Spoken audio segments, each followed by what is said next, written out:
Hello मेरी प्यारी बेटियों। तो आज मैं पढ़ाऊंगी आप लोग को एक बहुत ही महत्वपूर्ण टॉपिक, खाद्य पदार्थों का संरक्षण। खाद्य पदार्थों का संरक्षण यानी खाद्य पदार्थों को हम किस प्रकार से सुरक्षित रख सकते हैं। और ये जो है पार्ट या ये जो टॉपिक है, ये आपके कक्षा 8 वालों के लिए और 11-12 वाली बच्चियों के लिए, टीजीटी पीजीटी तैयारी करने वाली स्टूडेंट के लिए, इन सब के लिए बहुत ही महत्वपूर्ण टॉपिक है। तो आइए देखते हैं क्या है। पहले खाद्य पदार्थ का संरक्षण। ठीक है, खाद्य पदार्थ क्या होते हैं?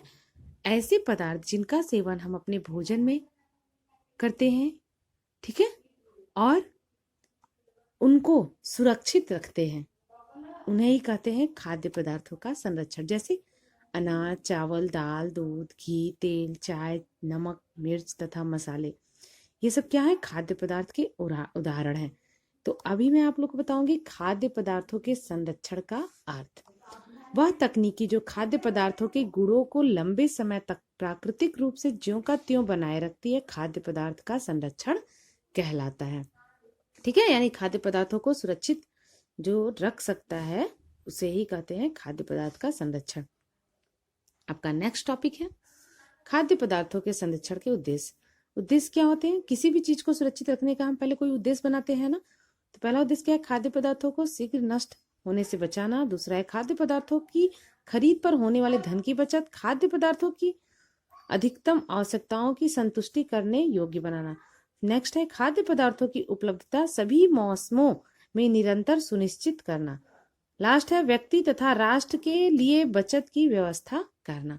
फिर हमारा नेक्स्ट है खाद्य पदार्थों के शीघ्र नष्ट होने के कारण।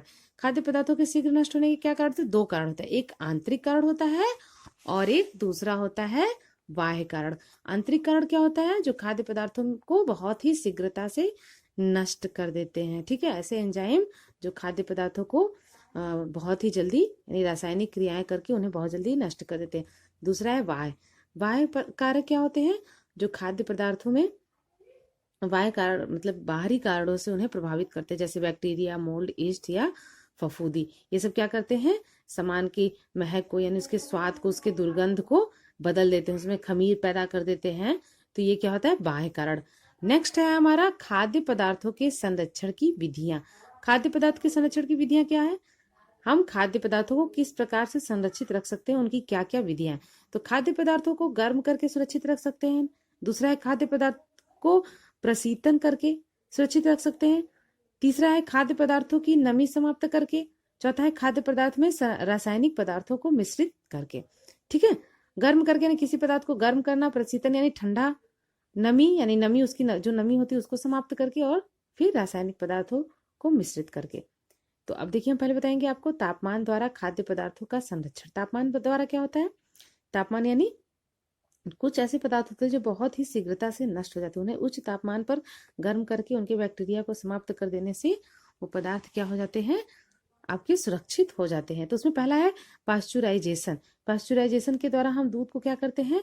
दूध को 143 डिग्री फ़ारेनहाइट के तापमान पे गर्म करते हैं, फिर 55 डिग्री फ़ारेनहाइट के तापमान पर उसे ठंडा करते हैं, जिससे दूध क्या होता है? शीघ्रता से नष्ट नहीं हो पाता है।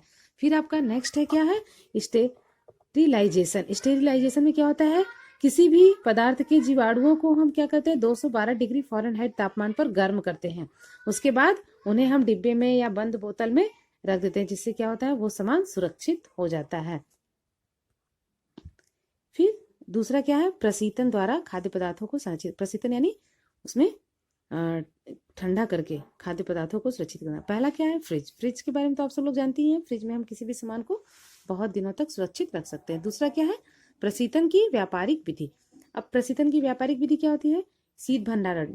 ठीक है, स्टोरेज, जहाँ पे कोल्ड स्टोरेज होते हैं वहां पर भी हम सामान को बहुत दिनों तक सुरक्षित रख सकते हैं। फिर इसके बाद है हमारा तीसरा क्या है? नमी समाप्त करके खाद्य पदार्थों को संरक्षित रखना।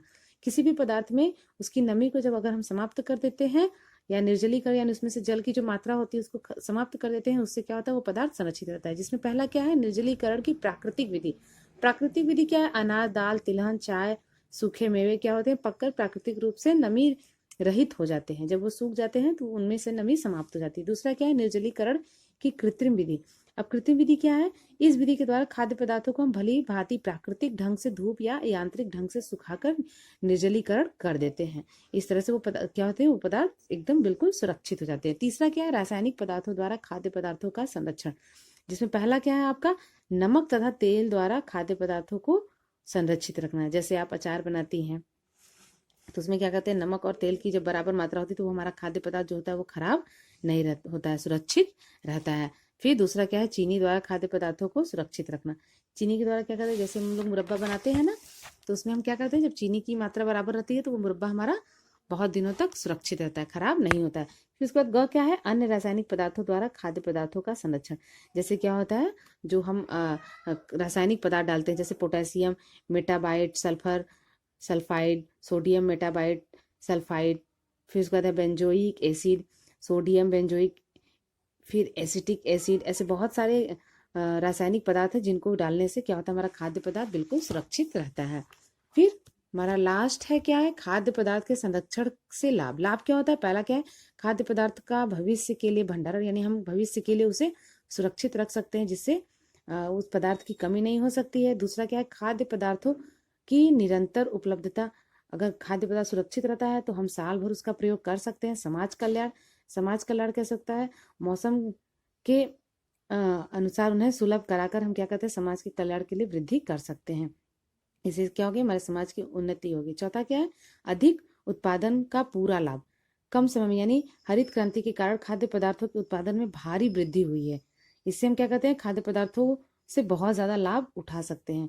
पांचवा, आयात निर्यात को बढ़ावा। आयात निर्यात को बढ़ावा कैसे होता है? अपने राष्ट्र से दूसरे राष्ट्र को अपने यहाँ जो भी चीजें होती हैं उनको भेजना, और वहां से जो भी चीजें होती हैं उनको ला के सुरक्षित रखना। अभावग्रस्त क्षेत्रों की आपूर्ति का लाभ। जहाँ पे वो चीजें नहीं मिलती हैं उन चीजों को वहां पहुंचाना, यानी वहां के लोगों को लाभान्वित करना। फिर सातवां है खाद्य पदार्थों के स्वाद में वृद्धि। खाद्य पदार्थ जैसे अचार, मुरब्बा, जैम, जेली, ये सबको क्या करते हैं, हम जब सुरक्षित रखते हैं तो उनके स्वाद होते हैं ना, वो सभी नागरिकों तक ले जा सकते हैं, यानी उन्हें हम स्वादिष्ट बनाते हैं। फिर आठवां क्या? व्यवसाय के नए स्रोत। व्यवसाय के नए स्रोत होते हैं। ठीक है, आप देख लीजिए, इसमें बहुत कुछ प्रश्न भी हैं।